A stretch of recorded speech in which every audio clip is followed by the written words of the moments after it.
Hello, and thank you so much for joining me here on So Stitch Checks.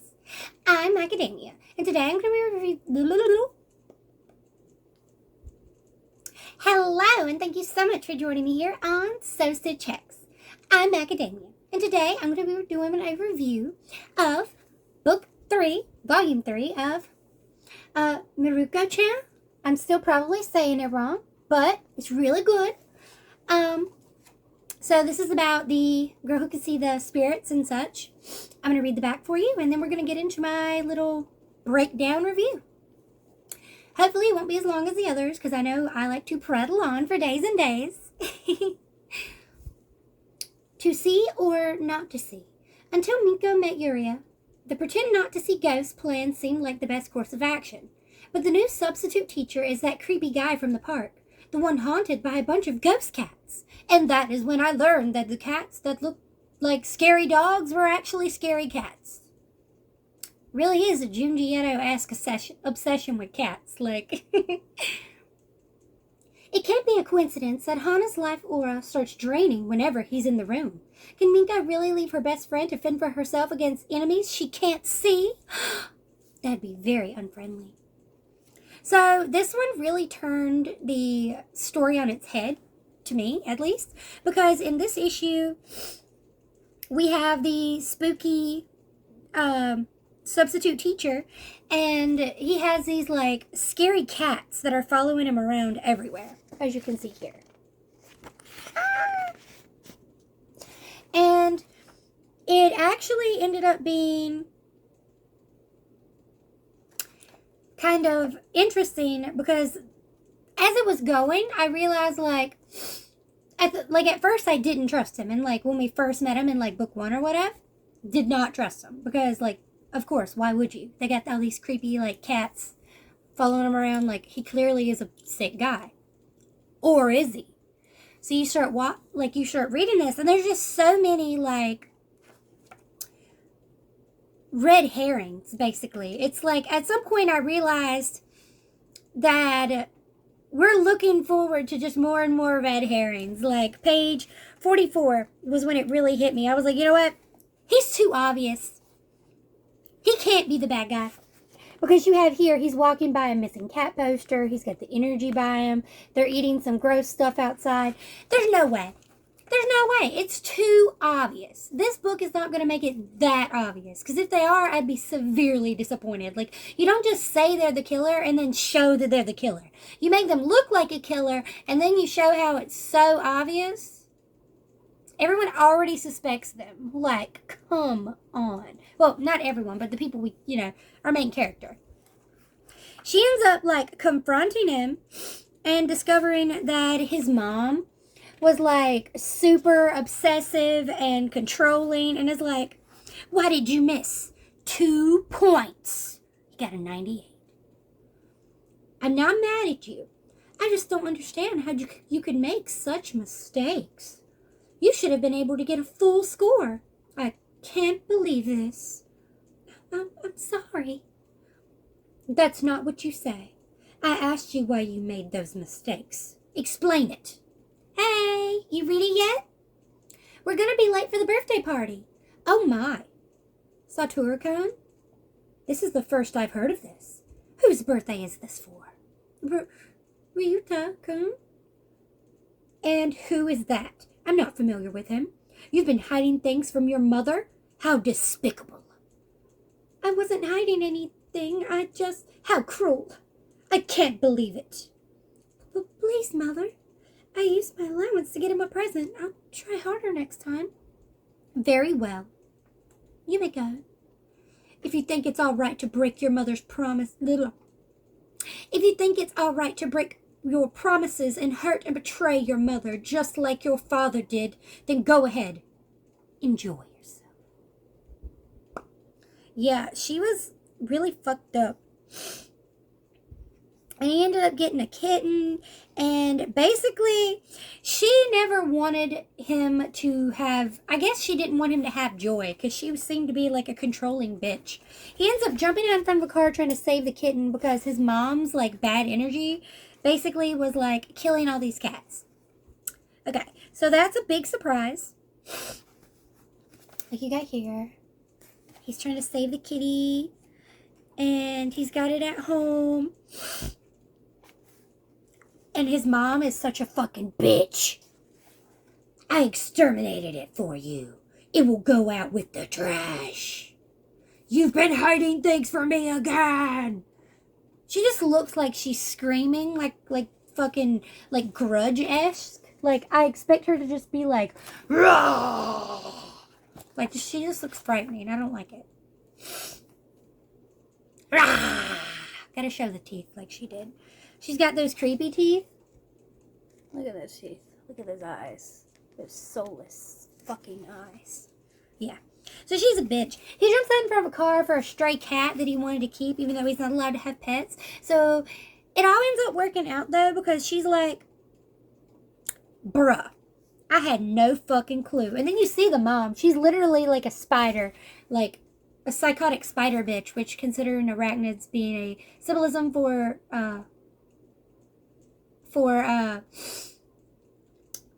controlling and oppressive mother figures, that works. And so all of the creatures are actually just the poor souls of cats that the bitch moms killed. And he's been trying to save the cats. The spirit of the moms has been killing the cats. And the cats honestly just want to protect him. And it's also like, kind of like, so like he states, like, I think he's still hung up on her even now. Maybe saving cats is his way of trying to move on. But I worry about him. Like, what would happen this time?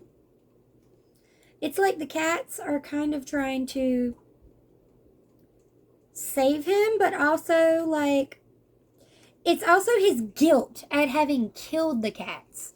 Because he didn't realize that he was the reason the cats died. And she ends up using her third, like, get out of jail free card on him, which freaks her the fuck out. But by using that to knock that bitch down a notch, they're able to get it to where he's not such a oppressive leech with his energy, because that negative mother that follows him around, like the creepy girlfriend of the weird guy in the first book in the mall, it hurts people. Like Hana, the best friend, her energy was so intense that being around the teacher actually drained her of energy. She ends up passing out in class, having to go to the nurse's office. She's just like starving constantly and can't stay awake because it's draining her energy. Like, because she has such a vivid energy, as we saw in volume 2, where her energy was so bright, it was like a moth to a flame. The spirits are the moths and her energy the flame. She kind of like, her positivity drains because of this negative energy, which causes her to want to eat more, which makes sense. I mean, she already eats a lot. She's like, she eats so much, and it's really funny because it's like it goes all to her boobs. Like super jelly. Like she eats so much fucking food, and it all goes to her tits. Ugh. I want that, but I'd like it to go straight to my ass. Maybe once I hit 30, it'll all go to my ass, and I'll get a big badonkadonk. Because I got a small booty. But they're like, maybe this was affecting her way before I could see. But even then, it's never messed her up the way it is now. I thought everything would work out if I just ignored it. But if I just do that. And so she realizes in this one, which is the kind of the turning point, she hasn't learned to do anything yet, but it brings up this idea of she can't just ignore it. This is this turning point of not doing anything means that her friend's going to be in danger regardless, because her friend is like this beacon to the spirits to like, hey, come here. And it starts to trigger her into a way where she starts questioning things. How she's like, all the things that have been haunting him are disappearing. Is it because his mother is gone now? Or is it because of Hana's aura? Because it's so strong, it killed the weaker, smaller spirits. Like we saw in the abandoned house where she was tracing the dog. The bigger spirit was using her like a bonfire and cooking marshmallows. Epitome of hilarity. But it proves that the bigger ones are unaffected by it. So in this way, we know the bigger ones drain her, whereas the small ones just kind of die and disappear. Peace, bitches. We out. So after witnessing this, she goes and thinks, there's still so many things I don't know. I still can't process it all. I think maybe I need to do research on this stuff. And so now we have this turning point of no longer just ignoring it. Now it's more of a seeking answers, which is the first step in becoming like a spiritual fighting magical girl. So like, ooh, it's gonna happen. Ooh, it's exciting, right? Another like turning point, you think, oh, this guy was actually a sweet guy this whole time. Like he was a sweetie pie. Well, not exactly. So one, he gets a sweet little kitty. And they get to, so he gets his own cat. I'm so glad because all the bad energy is gone. Okay, so all the missing cats, right? You're still wondering, okay, well, if he's not the reason that the cats have just been fucking disappearing and been brutally murdered, which is what people have been seeing, if he's just, been trying to take care of them and they seem to pass away because of his fucking bitch-ass mom, then what's been happening to the cats? This sick fuck right here. That's what's been happening to him. So we think this guy was super sweet and innocent, right? The end of this proves more that everything's turned on its head. Everything you think is not what it seems. More red herrings. More like disguising of actual attitudes and what people are actually like. Because he's like, found you. And he's like, huh? Who are you? Him plus the guardian cats, which show up to help him and, kick his ass for killing all those cats. Yeah, there's a new missing poster. Fuck that bitch. So yeah, he is capable of killing. Not cats.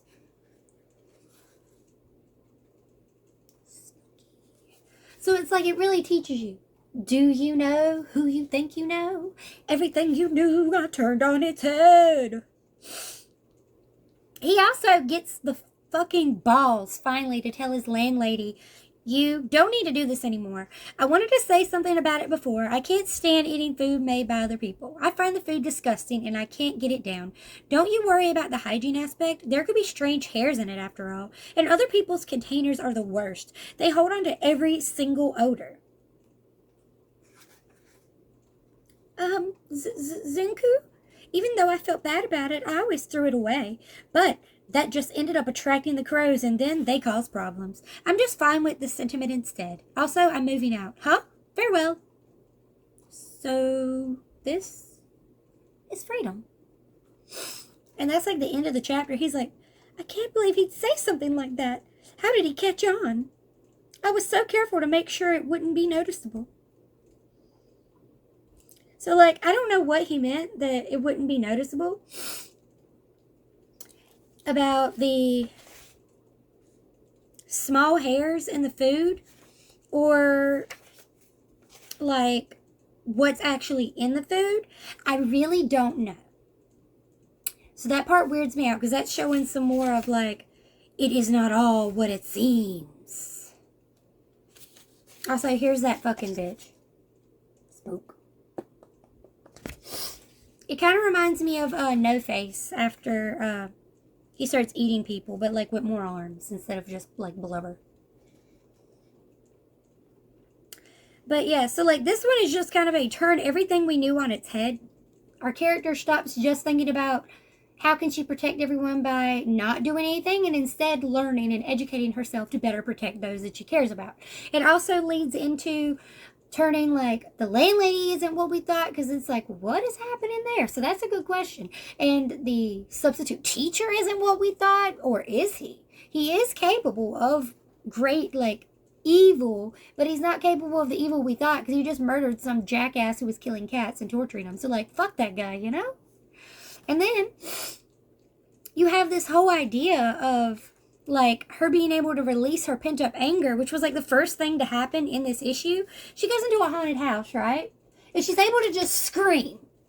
She's able to just scream and let out some of her anger. And she basically cries from joy because, as we've seen in the first one, she's so stressed every minute of every day. She's on the edge, about to burst into tears because what can she do? There's nothing she can do. She doesn't know how to handle anything. Like, at one point, trying to handle this teacher, she thought maybe he was possessed like that, like, weirdo on the train.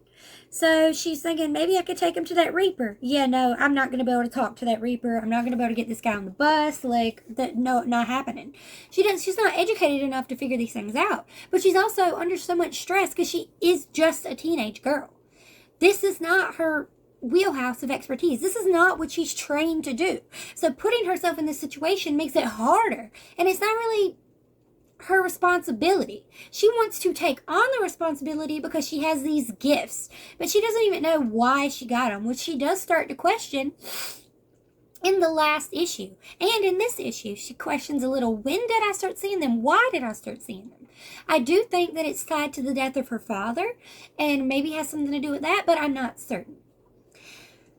Now, I'm glad she's able to let off steam, but I do want to see how she goes about learning more about these creatures so that she's able to actually do something, defend herself, fight off these, like, monsters. I want to figure out what she's going to do, how she's going to do it, and I look forward to seeing how she continues to process this, because I feel like she has grown as a person in these few issues to the point that it's not really as, like, bad as it was before. Like, I know she's still under that extreme stress, but I think having an outlet, having more friends, and coming to that realization that she can't just ignore it is helping her to process it better, which is in the end going to make her stronger and happier. And so I really like this issue. I really like the intentional red herrings and the fact that they turn everything on its head, and I cannot wait to see more. If you like this review, please leave a comment down below and like. If you could, it would be so fantastic if you would subscribe. It would mean the world to me. Alright, thank you guys so much for watching. I'm Academia, and this is So Stitch X. Have a wicked evening. Bye, you guys.